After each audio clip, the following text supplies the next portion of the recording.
अभी कुछ ही दिन पहले जब मैंने एक वीडियो में यह सच बोला कि लिपुलेख, कालापानी और लिम्पियाधुरा हमेशा से नेपाल का हिस्सा रहे हैं, तब मुझे धमकियां मिलने लगीं कि वीडियो हटा दूं।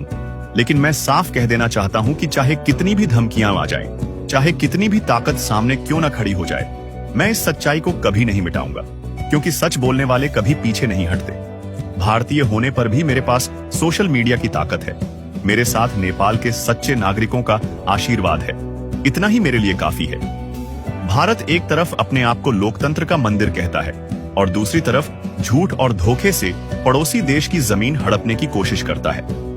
अगर भारत सच में इतना ही बड़ा देश है तो उसे यह बात समझनी चाहिए कि सुगौली संधि 2 दिसंबर 1915 को ब्रिटिश ईस्ट इंडिया कंपनी और नेपाल के बीच हुई थी और इसका अनुमोदन 4 मार्च 1816 को हुआ था। उस वक्त भारत नाम का कोई स्वतंत्र राष्ट्र नहीं था, केवल अंग्रेजों की गुलामी थी। जमीन नेपाल ने ब्रिटिश को दी थी, भारत ने नहीं। अगर भारत कहता है कि वह इलाका उसका है तो यह सबसे बड़ा झूठ है, क्योंकि आजादी मिलने के बाद अंग्रेजों के साथ किए गए समझौते भी समाप्त हो गए और जिस जमीन पर नेपाल का हक था वह नेपाल को लौटनी ही चाहिए। फिर भारत किस आधार पर लिपुलेख और कालापानी को अपना बताता है? यह सरासर चोरी और दुस्साहस है। नेपाल की धरती वीर गोरखालियों की धरती है।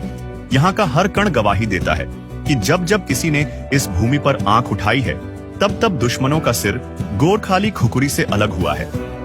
यहाँ की बर्फीली हवा भी एक अदृश्य कवच है, जिसके सामने भारत और चीन जैसे देशों की सस्ती मिसाइलें भी बेअसर हो जाती हैं।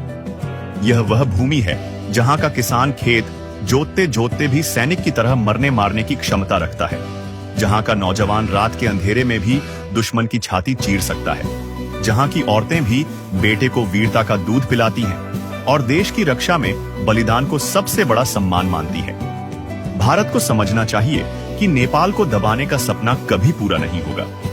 नेपाल छोटा है, लेकिन यहाँ का हर नागरिक एक सच्चा योद्धा है। एक ईमानदार नेपाली नागरिक हजारों झूठे भारतीयों से कहीं अधिक शक्तिशाली है।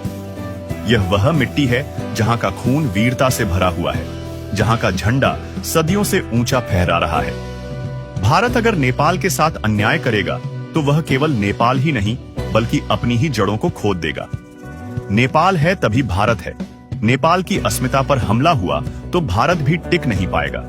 इसलिए भारत को चाहिए कि वह पड़ोसी देश का सम्मान करे, उसकी सरहद पर बुरी नजर डालना छोड़ दे, क्योंकि नेपाल अपने हक से कभी पीछे नहीं हटेगा। गोरखाली कभी झुकते नहीं, चाहे मौत सामने क्यों न खड़ी हो, और यह बात भारत को याद रखनी चाहिए। जय नेपाल, जय वीर गोरखाली।